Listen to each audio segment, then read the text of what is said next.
من يضلله فلا هادي له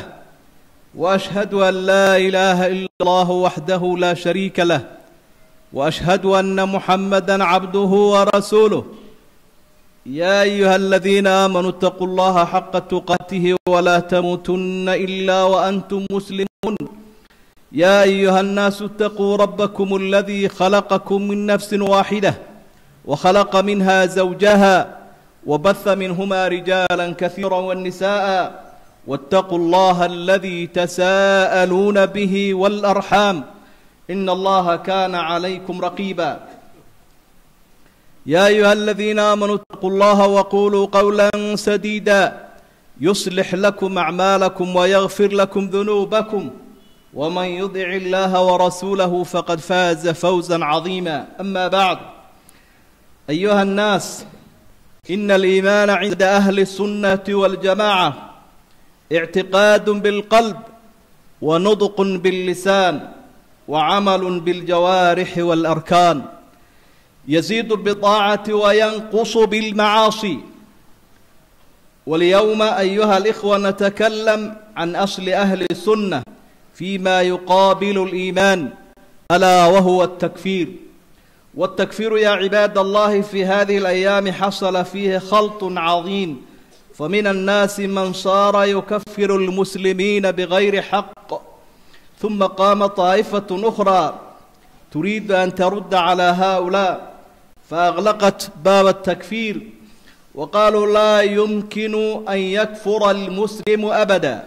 ولو فعل ما فعل، ولو سب الله ورسوله، ولو أشرك بالله تعالى، وكل ذلك مخالف للكتاب والسنة ولمنهج أهل السنة والجماعة. وليعلم عباد الله أن التكفير عند أهل السنة والجماعة حكم شرعي ثابت في الكتاب والسنة. قال تعالى: ولئن سألتهم ليقولن إنما كنا نخوض ونلعب قل أبالله وآياته ورسوله كنتم تستهزئون لا تعتذروا قد كفرتم بعد إيمانكم. فكفرهم الله بعد إيمانهم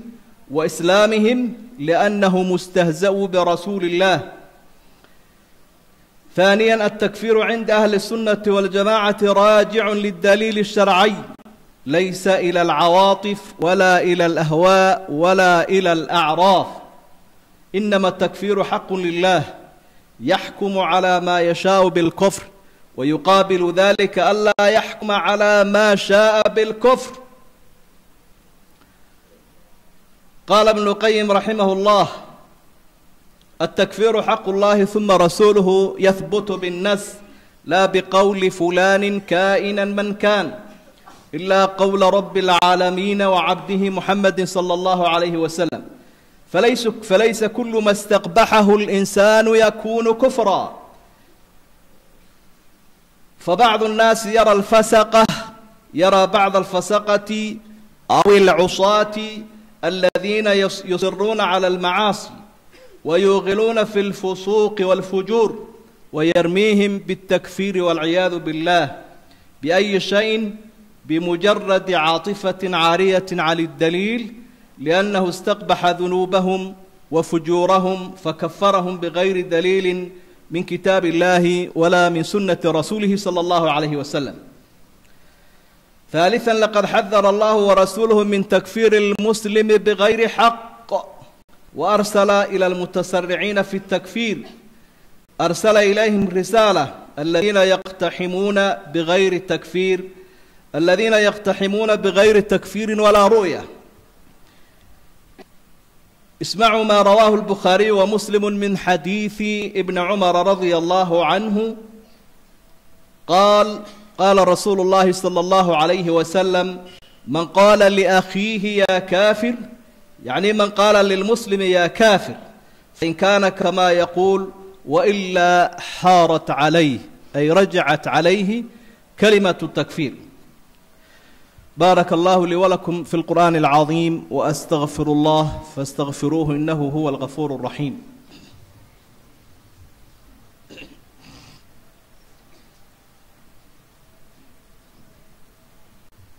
الحمد لله والصلاة والسلام على رسول الله وعلى آله وأصحابه الأخيار وعلى التابعين لهم بإحسان إلى يوم الدين. وأوصيكم ونفسي بتقوى الله تعالى فإنها خير زاد إلى الآخرة.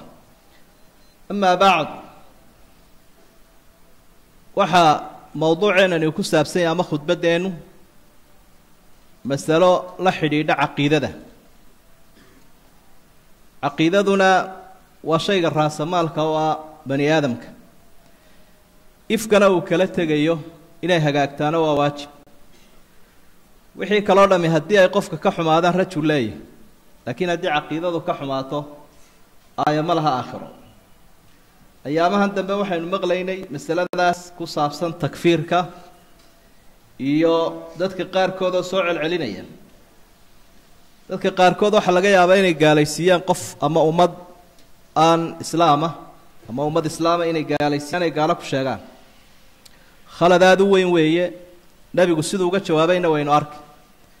dadka qaarkoodna waxaa laga yaabaa iyagoo kuwaa u jawaabaya inay u qaataan ama ay yidhaahdaan qofku wuxuu doonayaba ha sameeye ma gaaloobayo, iyo waa qalad kale. marka u horeeya qur-aanka kariimka ilaahay wuxuu ku sugay qofku sidii uu dee islaamka ugu soo galay kelmadda tawxiidka inuu kelmad kaga bixi karo. niman munaafiqiin ahaa ayaa waxay ku dheeldheeleen rasuulka iyo asxaabta oo ay afgaadeeyeen caayeen wax ka sheegeen. ilaahay aayad qur-aan buu ku soo dejiyay isagoo tilmaamaya erayadoodaas ay fudaydsanayaan ee ay leeyihiin kaftan baabay naga ahay inay ku gaaloobeen. walain sa'altahum layaquulunna inamaa kunaa nakhuudu wanalcab. haddaad weydiisaa tidhaahda maxaa nebiga u caydeen ee asxaabta u caydeen, waxay ku leeyihiin waa iska dheeldheelayno kaftan beh. qul abillaahi wa aayaatihi warasuulihi kuntum tastahzi'uun. ma ilaahay iyo aayadihiisa iyo rasuulkiisaa ku dheeldheelaysa? laa tactadiruu qad kafartum bacda iimaanikum. waxaad ku tidhaha waxbaha cudurdaaranina waa gaalowdeen. si cad buu ilahay u yihi subxaana wa tacaala. marka qofku wuu gaaloobi karayaa qowlkiisa, qalbigiisa iyo ficilka intaba. idan markaa ma gaaloobi karayo oo dee islaamnimada boolalbaa u haya, wax jira maaha taas. kelmaddaa tawxiidku ku soo galay mid la midoo tii kufrigaabuu kaga bixi karayaa. cidda dadka gaalaysiinaysa waxaa runtii xusid mudan inay ogaadaan inaan wax lagu gaalaysiin karin daliil sharciya mooyaane. altakfiir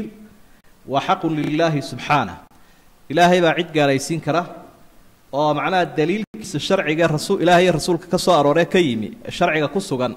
unbaa loo cuskan karaa. laakiin qofku ciduu naco iyo rabitaankiisa cid kuma gaalaysiin karayo. taasi waa qodobka labaada jiraa waxa weeye rasuulku sala allahu calayhi wasalam aad buu uga digay ereygaa inay dadku isku tuurtuuraan. hebel waa gaal iyo reer hebel waa gaal iyo kooxdaasi waa gaalo. ereygaas in la isu tuurtuuro khatartiisuu ka digay nebigu calayhi salaatu wasalaam.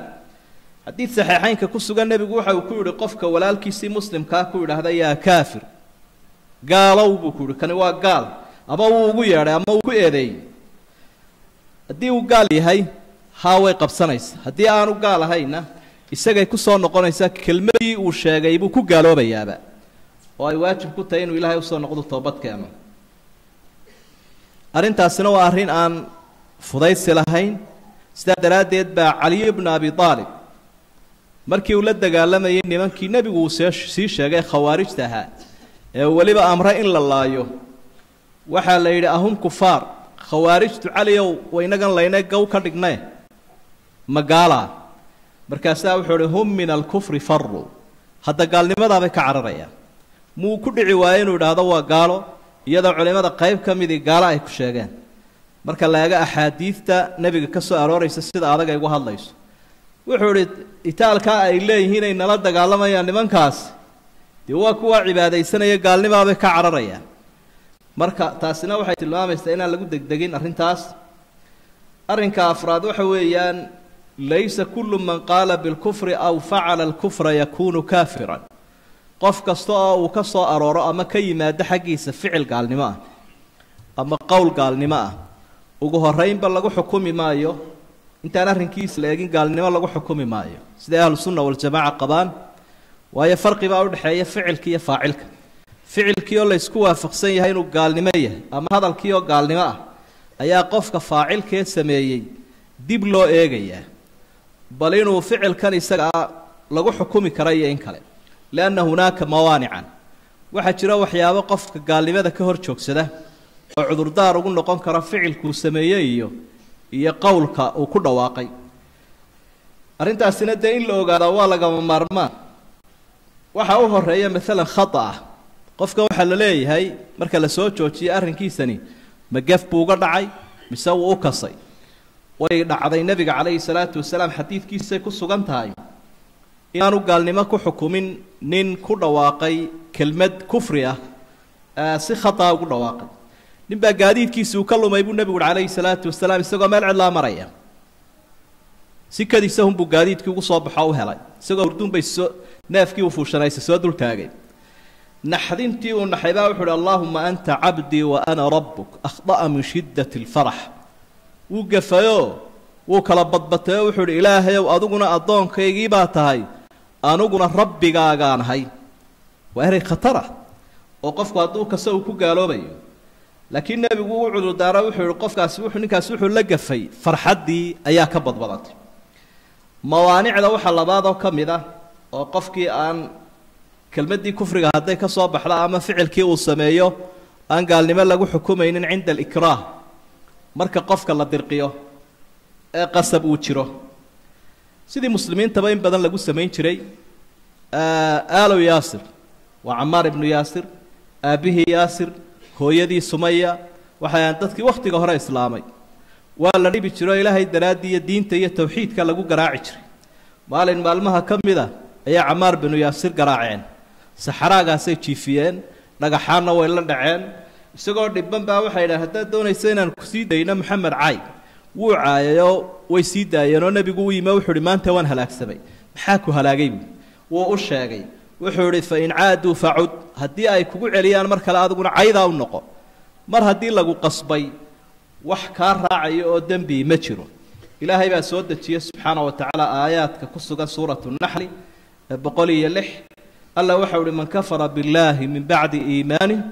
ilaa man ukriha waqalbuhu muطma'inu biliimaan walaakin man sharaxa bilkufri sadra qofka ilaahay ka gaalooba intii waa shahaatay kadib inuu gaaloobayaaba aayaddu caddays ilaa man ukriha baa ilahay uhi waqalbuhu muطma'inu biliimaan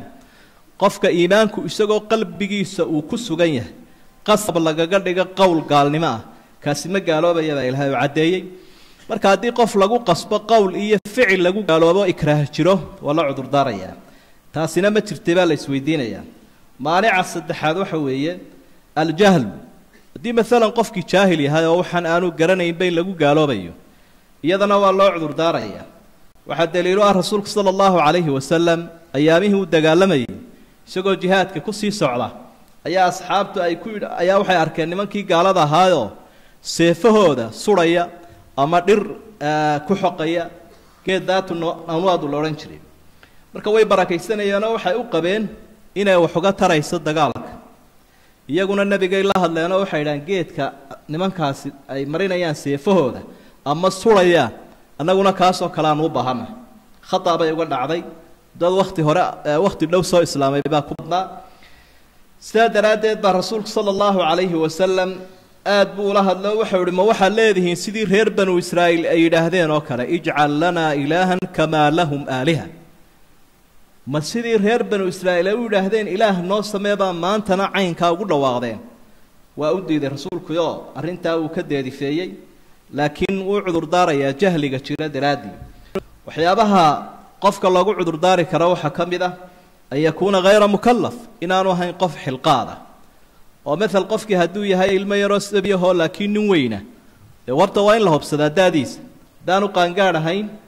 kelmadahan kufriga ee ka soo baxaya iyo ficilkan iyo sida kaluunbaa wax loogu sheegi doonaayo loo edbin doonaaye dee gaalnimo laguma xugminayo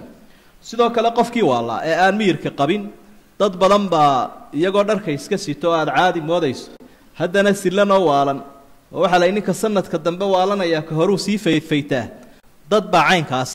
marka qofkiina waa la eegayaa caqliyadiisa marka hadduu qof waalan yahay oo maradun iska sita isna lagu xukumi maayo gaalnimadii wixii uu ku dhawaaqay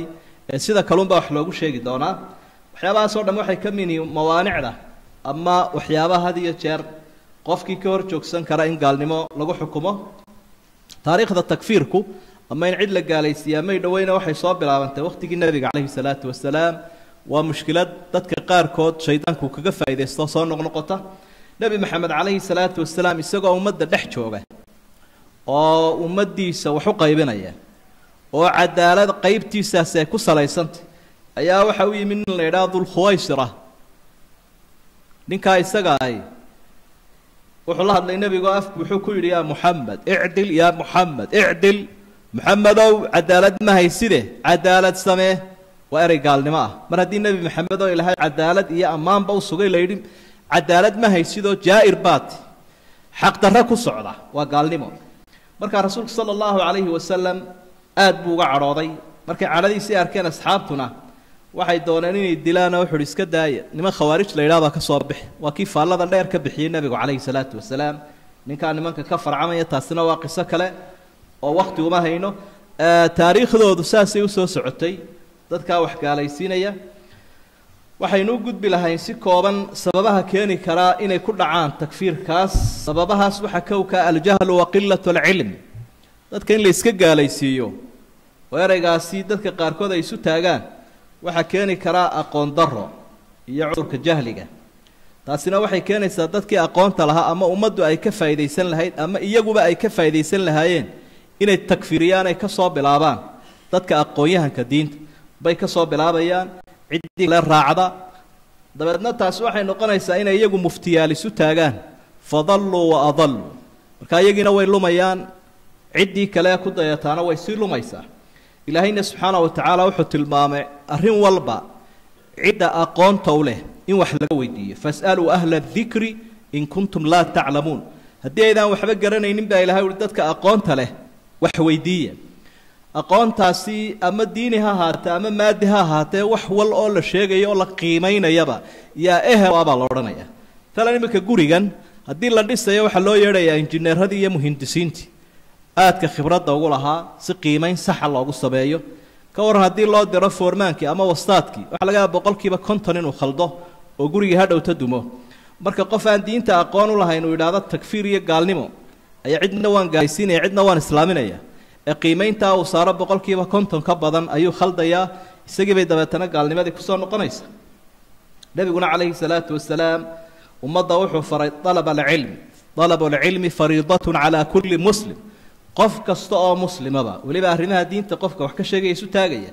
inuu cilmiga yaqaano oo uu barto faral bay ku tahay buu nabigu leeyahay calayhi salaatu wasalaam circiirkaa jahligu wuxuu keeni karaa in dunuubta kabaa'irta ah ee waaweyn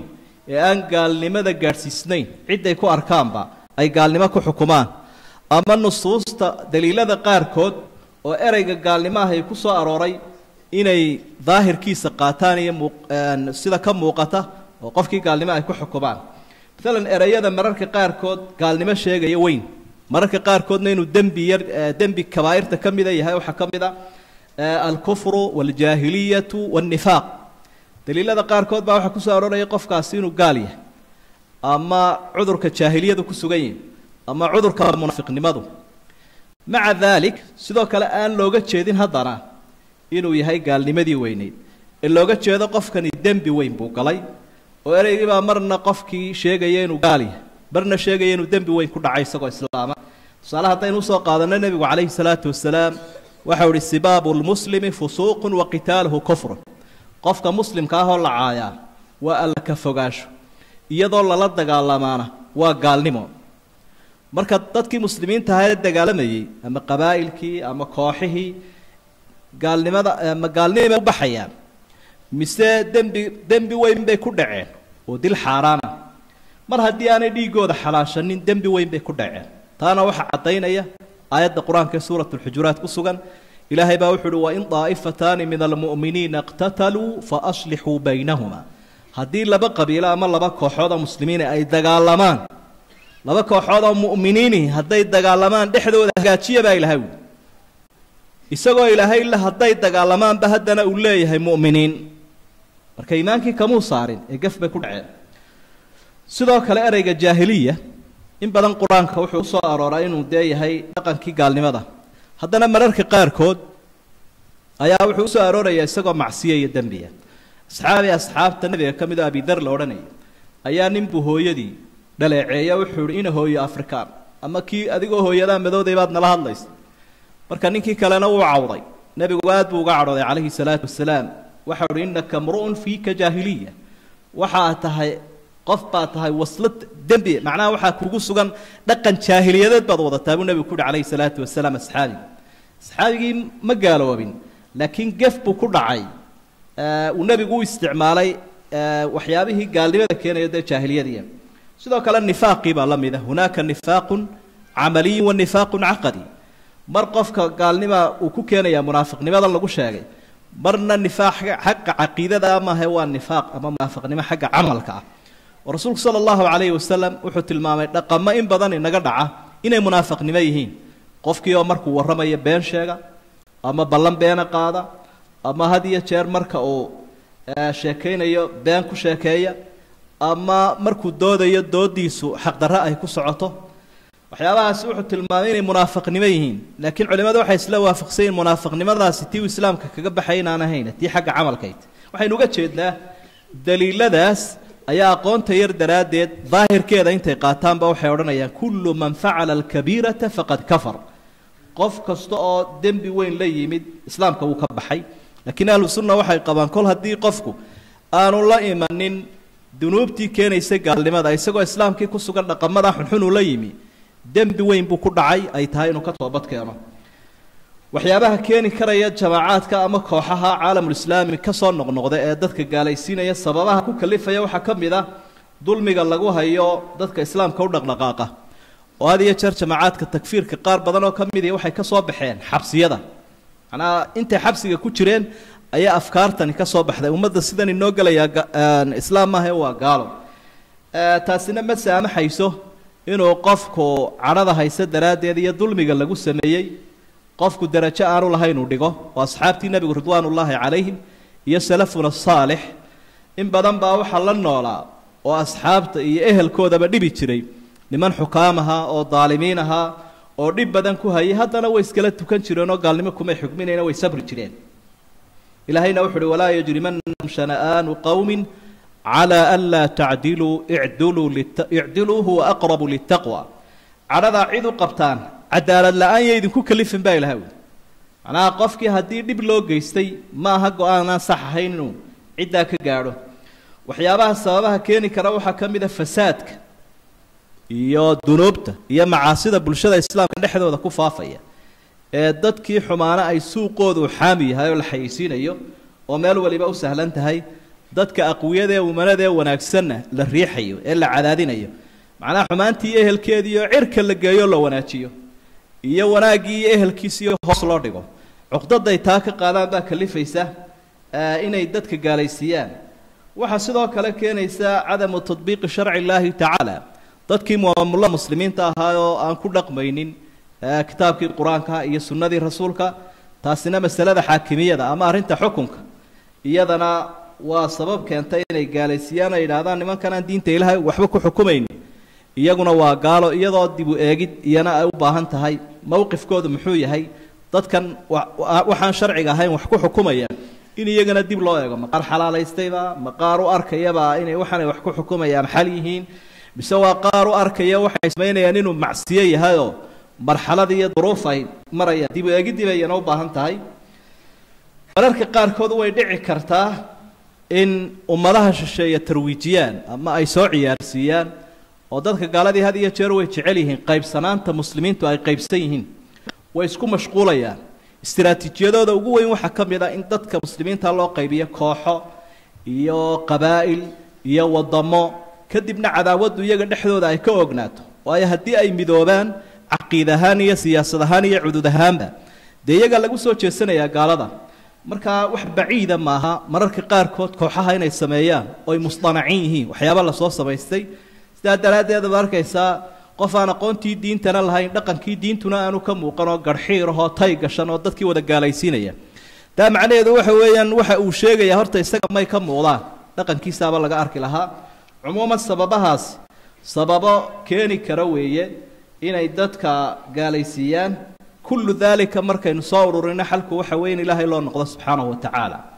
ويقول إلهي توبت كينان وددك إهلك وأقوانت الدين تاي وحكوي ديان وآخرة ذا إلى شدان ومدى الإسلام كوحا لقول الليلة ددك صوصار يقول إني سحان اللهم أرنا الحق حقا وارزقنا اتباعه وأرنا الباطل باطلا وارزقنا اجتنابه ربنا لا تزغ قلوبنا بعد إذ هديتنا وهب لنا من لدنك رحمة إنك أنت الوهاب اللهم انصر الإسلام والمسلمين وانصر المستضعفين في كل مكان يا أرحم الراحمين اللهم انصر الإسلام والمسلمين اللهم انصر المستضعفين والمجاهدين في سبيلك في كل مكان يا أرحم الراحمين اللهم أصلح لنا ديننا الذي هو عصمة أمرنا وأصلح لنا آخرتنا التي إليها معادنا واجعل الحياة زيادة لنا في كل خير يا أرحم الراحمين اللهم أسقنا الغيث والرحمة ولا تجعلنا من القانطين اللهم إنك كنت غفارا فأرسل السماء علينا مدرارا اللهم أرسل السماء علينا مدرارا اللهم أرسل السماء علينا مدرارا وآخر دعوانا أن الحمد لله رب العالمين وصلى الله على نبينا محمد وآله وصحبه وسلم وسبحان ربي